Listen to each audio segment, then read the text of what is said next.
वायुमंडल की संरचना।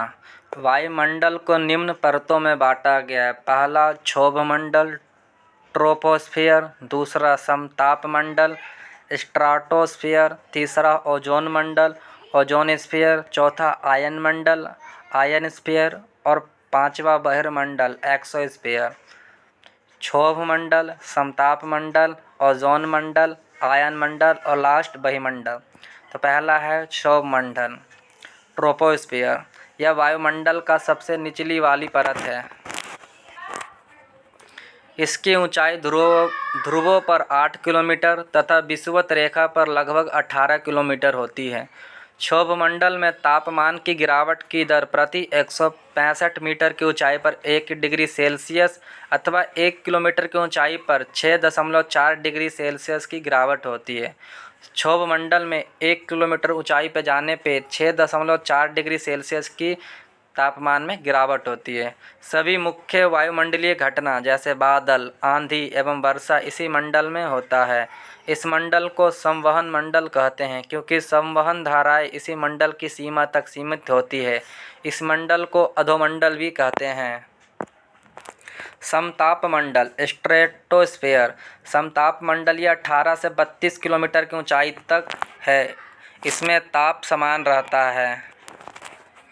इसमें मौसमी घटनाएं जैसे आंधी, बादलों का गरज, बिजली कड़क, धूल कण एवं जल वाष्प आदि कुछ नहीं होता है। इस मंडल में वायुयान उड़ाने को आदर्श दशा पाई जाती है। समताप मंडल की मोटाई ध्रुवों पर सबसे अधिक होती है। कभी कभी विषुवत रेखा पर इसका लोप हो जाता है। कभी कभी इस मंडल में विशेष प्रकार के मेघों का निर्माण होता है जिन्हें मूलाभ मेघ मदर ऑफ पेर्ल क्लाउड कहते हैं। अगला है ओजोन मंडल। धरातल से 32 किलोमीटर से 60 किलोमीटर के मध्य ओजोन मंडल है।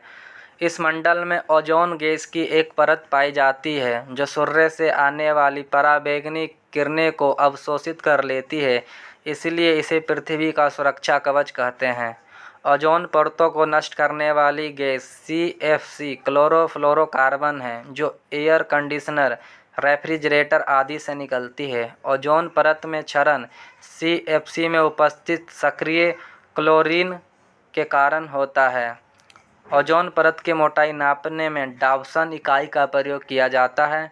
इस मंडल में ऊंचाई के साथ तापमान बढ़ता जाता है। प्रति 1 किलोमीटर की ऊंचाई पर तापमान में 5 डिग्री सेल्सियस की वृद्धि हो जाती है।